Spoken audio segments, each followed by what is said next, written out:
Maintenant, le deuxième objectif que nous espérons pouvoir atteindre demain, nous allons expliquer cela si nous l'avons atteint ou pas, c'est qu'il y ait des avancées par rapport à des signatures de contrats, à des accords de collaboration, à des intérêts manifestés ou bien à des annonces faites par les autorités par rapport à la valorisation de toutes les inventions que nous avons vues ici. Donc, depuis le 28, est-ce qu'on peut dire qu'il y a certaines personnes qui nous ont approché pour pouvoir aider ces jeunes développeurs-là? Parce que tous parlent d'un problème de financement. Est-ce que depuis le 28, certaines personnes nous ont approché en tant que président des développeurs pour pouvoir aider ces personnes? Concernant tous ceux qui sont venus ici, nous avons particulièrement noté le passage du ministère de l'Économie et des Finances qui nous a adressé un mot très encourageant, qui a été d'ailleurs applaudi à plusieurs reprises, parce que le ministère de l'Économie et des Finances prévoit de mettre en place un fonds pour aider à valoriser les inventions. Nous avons également entendu qu'il y a des fonds qui existent ici et là qui vont permettre à certains inventeurs de faire avancer leurs travaux vers des produits qui seront mis sur le marché. Nous attendons encore qu'il y ait peut-être d'autres annonces dans ce sens et nous pensons que tel que les choses se passent tout à l'heure, nous venons de rencontrer plusieurs autorités qui sont venues. Nous avons même vu le passage du Japon, nous avons vu le passage des États-Unis, nous avons vu le passage de plusieurs chaînes internationales de télévision. Donc, et nous voulons nous remercier, nous féliciter de l'engouement qui est autour de ce salon. Tout le monde, pour l'instant, est satisfait, et moi avec. Donc, après ce jeudi-là, quelles seront les perspectives en 2019? Dans 2019, nous préparons immédiatement après la clôture de ce salon, en 2018, nous lançons Abidjan Innova 2019. Cette fois-ci, il sera ouvert à l'international. Donc en 2019, nous aurons ici, à la culture, à la même date de mars 2019, nous aurons des inventeurs qui viendront du monde entier. Donc on aura beaucoup plus d'inventions à présenter. Donc nous allons préparer ce projet. L'autre chose que nous allons faire, c'est de faire en sorte que la dynamique qui a été créée à l'occasion de ce salon Abidjan Innova 2018, que cette dynamique-là ne tombe pas. Nous allons donc sortir un répertoire général des inventeurs et innovateurs de Côte d'Ivoire qui va être la référence en matière d'invention et d'innovation. Tous les données sont prêtes. Juste après le salon, quelque temps après, nous allons sortir ce répertoire qui va servir de modèle. Nous avons également lancé le fonds de garantie des prêts aux inventeurs. Ça, c'est une œuvre également de la Fédération des inventeurs. Et ce fonds de garantie, nous allons nous attacher à faire en sorte qu'il soit capable véritablement de servir de fonds de garantie. Parce qu'il n'est pas encore suffisamment approvisionné. C'est pour cela que nous ne pouvons pas annoncer aujourd'hui s'il va entrer en marche. Mais le fonds est créé et nous espérons que nous allons faire le maximum pour qu'il rentre en action dès 2019. Merci beaucoup. Donc vous me regardez moi à chaque fois, à la caméra. Alors comment vous avez eu l'idée de construire cette rame? Vu que moi-même d'abord je suis des paysans, vraiment utile. Et à ma qualité de mécanicien, j'ai pensé comment on va pouvoir améliorer ça pour apposer un peu la souffrance. Ce sont des qui sont en première ligne d'abord. Donc c'est ici, à ma qualité de mécanicien, c'est pouvoir rendre cette activité que je fais. Donc moi j'ai dit d'abord ma qualité de mécanicien.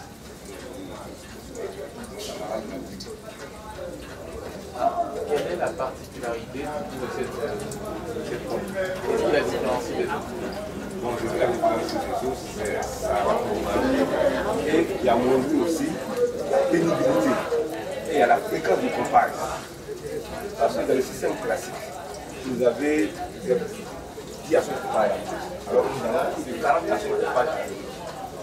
Moi, je m'en abuse, pas de 12, c'est avec l'espoir.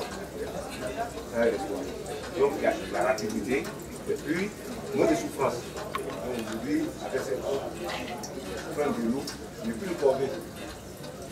Alors je vous vois l'activer depuis tout à l'heure.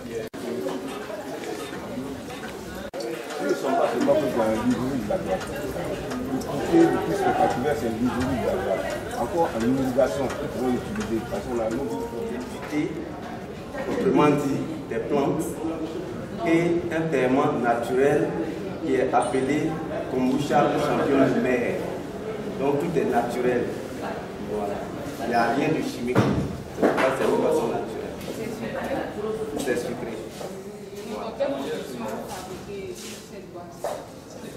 Bon, la fabrication est faite avec des systèmes modernisés, voilà, mais en gardant toujours le principe artisanal qui est fait avec une fermentation sur un certain nombre de jours avec le suivi de certains indicateurs de qualité qui permettraient donc de faire une valeur ajoutée par rapport aux poissons produits de façon artisanale.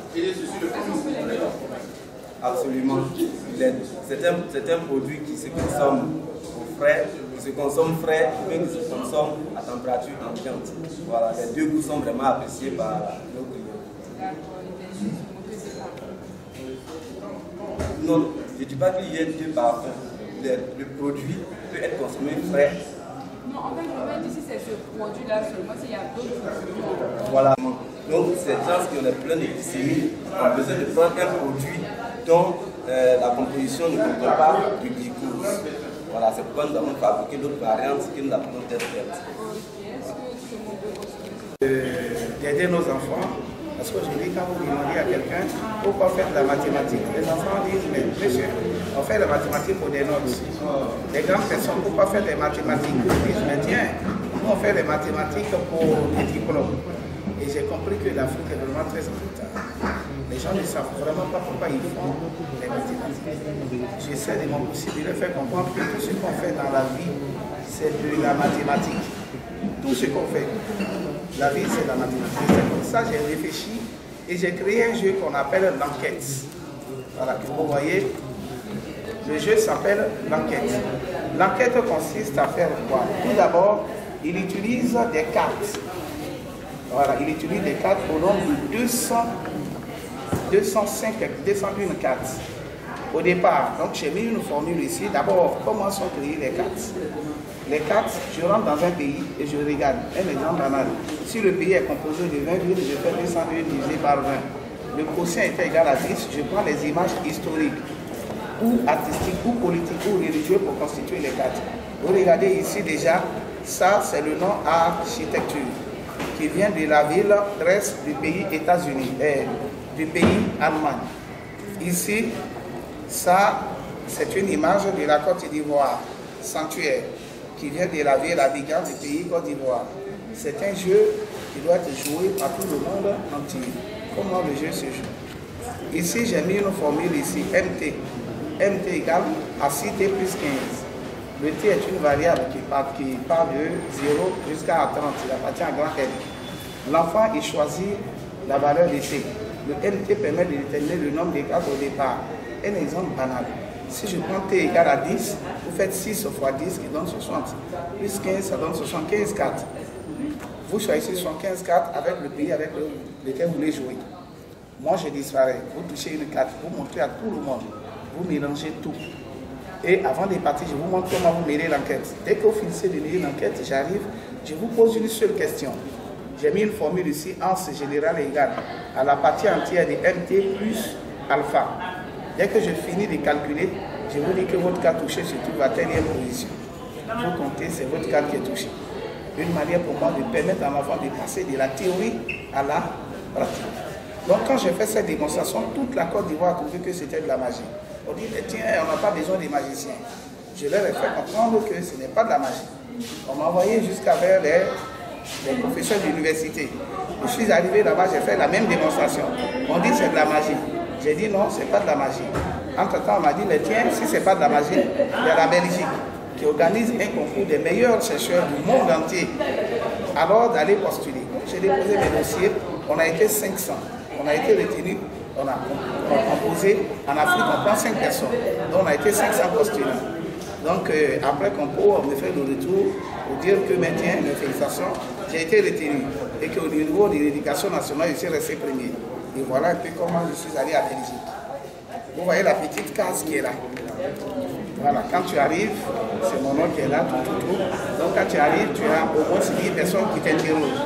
Il y a Américains, Japonais et autres. Donc j'ai été interrogé par ces 10 personnes. Et ils ont dit, moi encore, ils disent que ce que j'ai fait, c'est de la magie. J'ai dit non, c'est pas de la magie. Et c'est comme ça, ils sont allés, ils ont débordé la petite case. Donc ils sont allés appeler 17 autres personnes. J'ai été seul, interrogé à 27 personnes. C'est le 19 novembre 2016 que j'ai été encerclé par tous les blancs et tous les cerveaux à Bruxelles. Et j'ai démontré par A plus B que ce que je viens de faire n'est pas de la magie, que c'est de la mathématique pure. Donc je suis arrivé en Côte d'Ivoire. Il faut dire que l'éducation nationale veut instaurer ceci dans le cursus scolaire. Et c'est comme ça le directeur, par l'instruction de Madame le ministre, le directeur de la vie scolaire m'a appelé et il m'a donné un agrément qui me permet de former, d'abord de faire la prestation dans toutes les écoles. Donc j'ai déjà commencé avec les professeurs et il faut dire que les profs ont beaucoup apprécié. Et voilà en somme ce qui m'a amené ici. Dans les ménages. Bon, le système entier est liquide spécial, télécommandé. Ouais. Donc, s'il y a une incendie qui déclenchait sous le capot d'une voiture, l'occupant n'a pas à paniquer. Vous descendez à quelques mètres, vous actionnez sur le bouton et le liquide depuis le coffre est pulvérisé sur le moteur pour maîtriser l'incendie. Et comme ça, vous avez beaucoup la chance de retrouver votre voiture intacte, ne brûlera pas.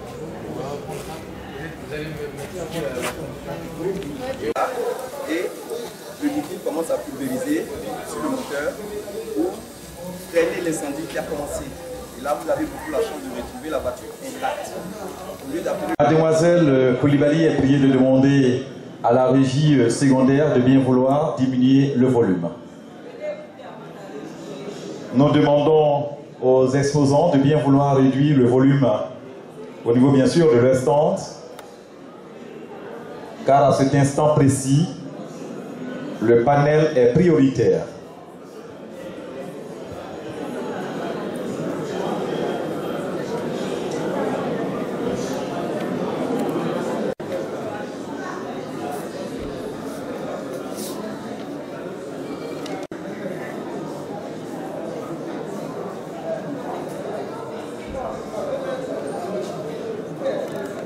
La fée d'Aincy aura réussi son pari, celui de tenir ce premier salon international après bien sûr Bruxelles, Barcelone et Valencia. Nous sommes bien sûr aujourd'hui à Abidjan Innova et je voudrais bien sûr que vous saluiez cette initiative s'il vous plaît.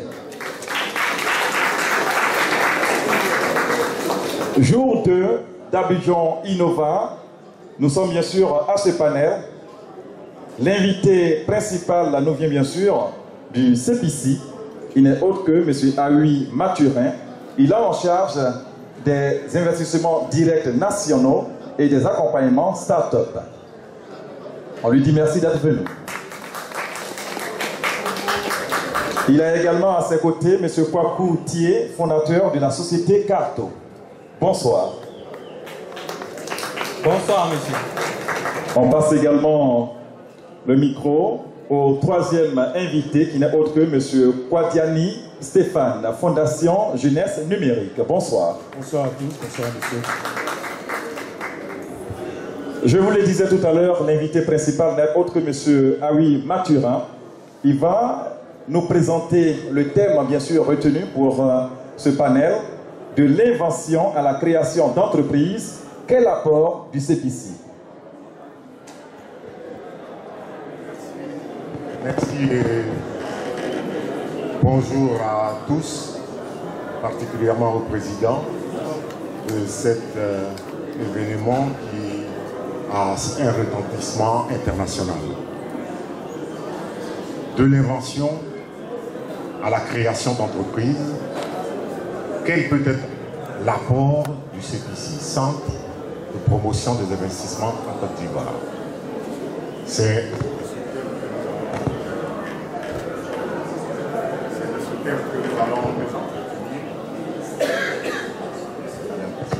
merci. Vous donner toutes les informations qui concernent la création d'entreprises par le guichet unique. Vous parlez aussi, avant tout propos, de l'environnement des affaires en Côte d'Ivoire.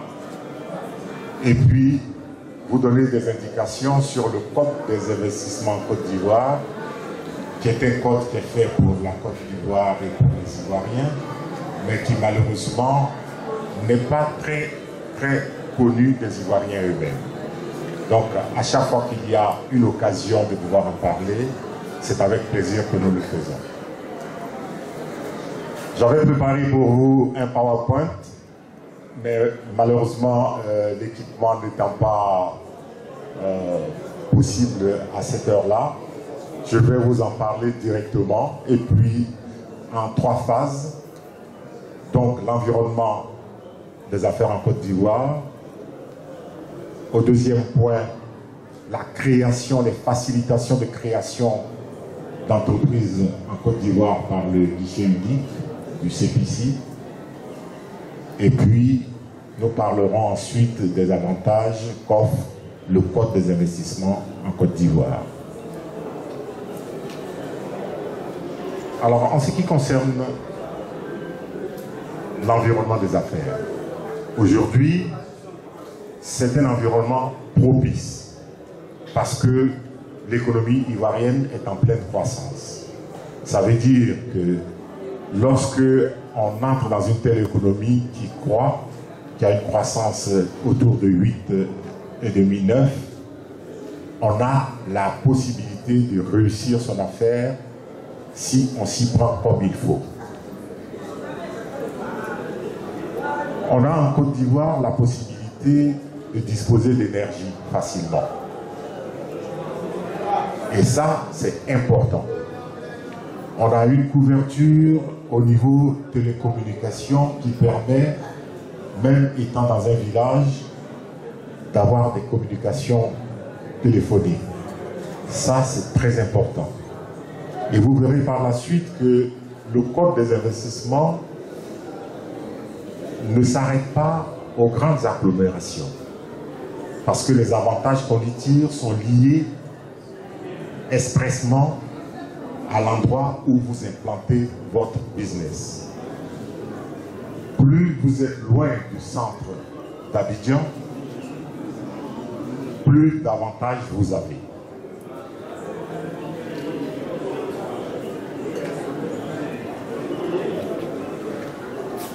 L'environnement des affaires en Côte d'Ivoire a été et continue d'être amélioré régulièrement, en sécurisant donc votre affaire lorsque vous arrivez avec votre business en Côte d'Ivoire ou que vous êtes de manière à prospérer. La facilitation que l'on apporte dans les procédures, c'est pour accélérer votre activité. C'est pour cette raison que le guichet unique a été conçu. Autrefois, il fallait faire le marathon de service en service, partir du tribunal à la CNPS, aux impôts, aux douanes. Tout ceci a été réuni en un seul endroit. C'est le guichet unique du CPC. Ce qui vous permet de ne pas courir administrativement de gauche à droite. Puisque à ce guichet, vous avez toutes les informations qui concernent la création de votre entreprise. Déjà, avant d'arriver au guichet, pour ceux qui sont habitués à Internet, il suffit d'aller sur le site du CPC. Vous disposez de toutes les informations qui vous permettent de constituer votre dossier. Parce que, comme on dit, si vous êtes inventeur, vous innovez. Et l'innovation, c'est de la richesse. Il faut la transformer en richesse. Il est intéressant que vous ne perdez pas de temps pour constituer votre entreprise. Et c'est pour cette raison que le guichet unique est à votre disposition. Quand vous arrivez au guichet unique, vous avez des agents qui vous indiquent ce qu'il faut faire pour que le dossier soit bien monté. Lorsque l'agent vous a dit « Ok, votre dossier est bien monté, vous pouvez venir le déposer tel jour », le lendemain, dans l'après-midi, vous avez constitué votre société.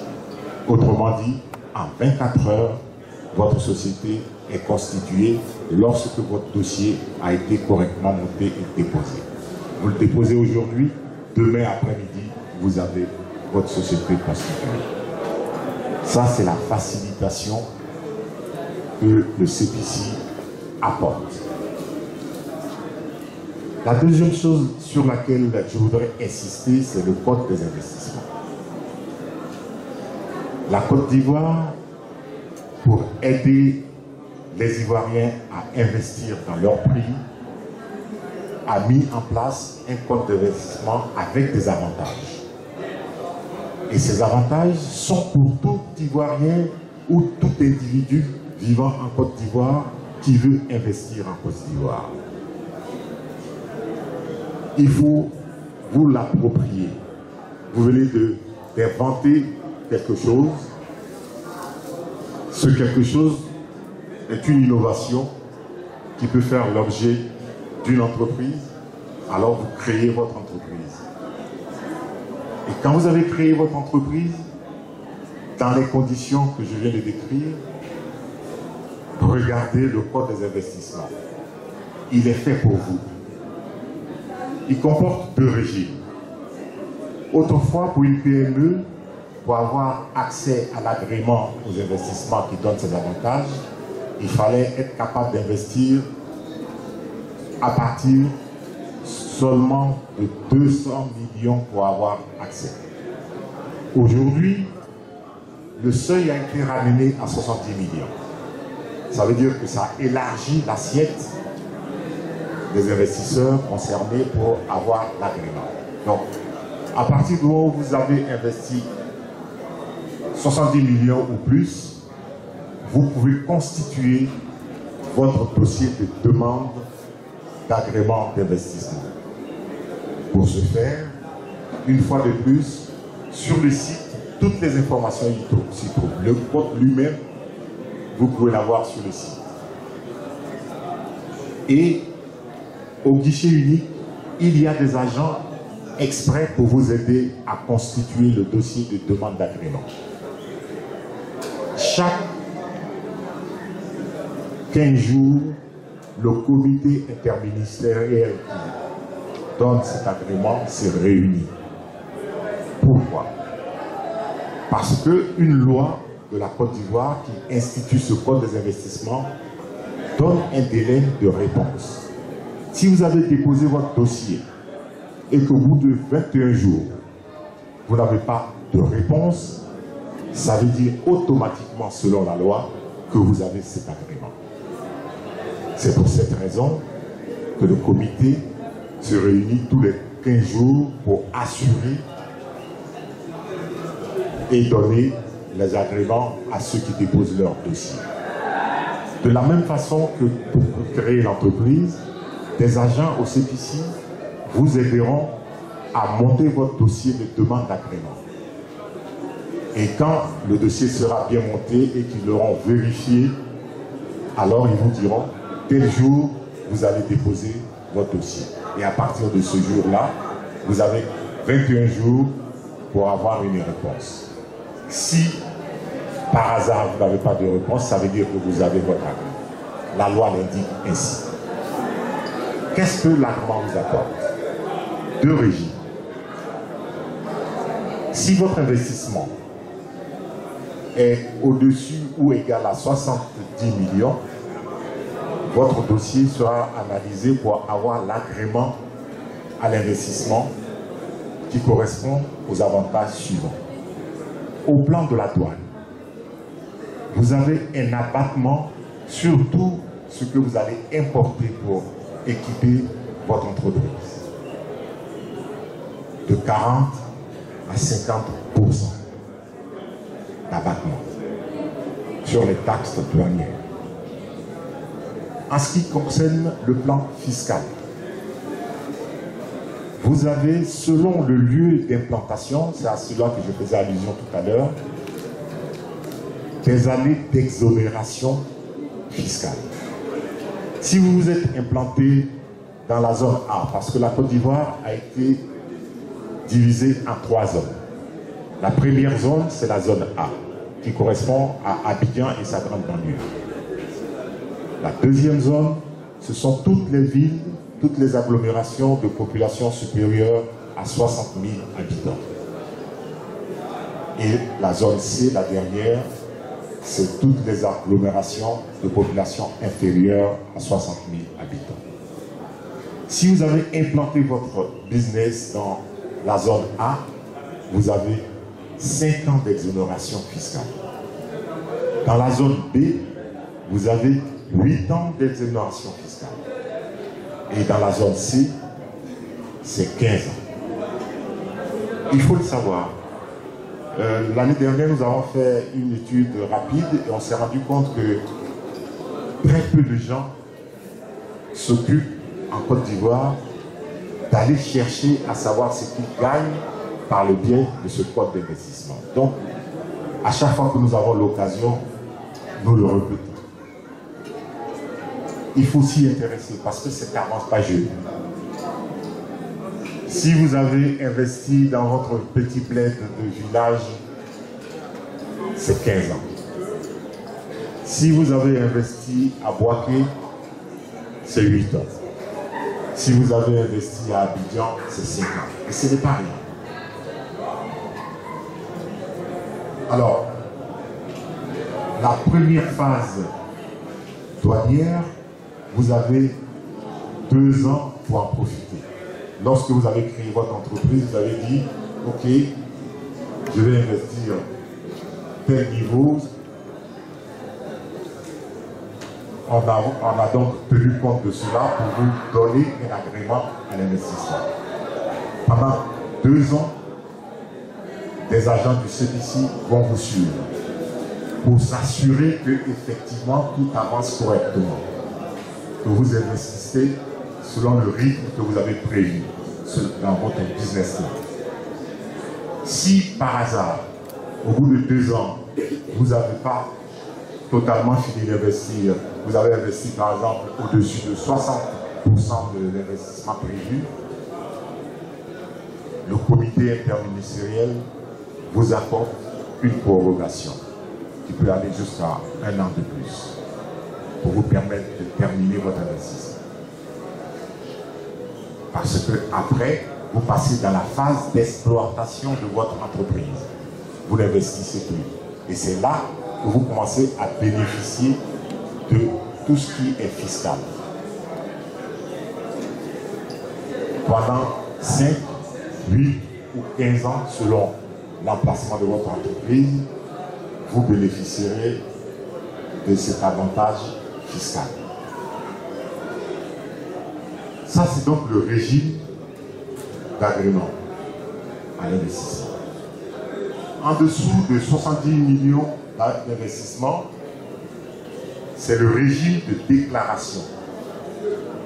On vous fait confiance. Vous avez dit, vous n'investissez que 30 millions. C'est important. C'est avec les petites rivières qu'on devient finalement à former les fleuves. Et les fleuves viennent former les mers. Donc, ce n'est pas à négliger. En dessous de 70 millions, vous pouvez faire aussi votre demande d'agrément, mais au régime de la déclaration. Et le régime de la déclaration vous donne droit à tout ce que vous auriez eu si vous étiez au niveau de l'agrément d'investissement en ce qui concerne le plan fiscal. La seule chose que vous n'avez pas, ce sont les avantages au plan douanier. Donc il est important de savoir que cela est fait pour vous en tant qu'investisseur et ne le négligez pas. Il suffit de faire le dossier, le CPC vous accompagne pour faire de tels dossiers avant de le présenter où il faut pour avoir de tels agréments. L'objectif de ce code, qui est d'ailleurs en pleine évolution parce que les avantages vont s'améliorer, c'est d'amener l'Ivoirien à investir en Côte d'Ivoire. C'est ça l'investissement direct national, qui consiste à faire en sorte que le privé ivoirien investisse en Côte d'Ivoire. Je vais m'arrêter là. Vous avez certainement des questions pour ne pas beaucoup prendre le temps de parole. Et je laisse la parole donc au modérateur qui va recueillir vos questions pour qu'on en discute. Je vous remercie. Merci à vous, Monsieur Aoui Mathura. Je rappelle que vous êtes en charge des investissements directs nationaux et accompagnement des startups au CPC. Merci pour cette intervention. Mesdames et messieurs, chers invités, chers publics, nous venons tous ainsi de suivre cet exposé. Si vous avez des préoccupations, des questions pour lesquelles vous souhaitez bien sûr poser une question, bien sûr du CPC et les inventeurs qui aujourd'hui sont en train de batailler véritablement pour positionner la Côte d'Ivoire au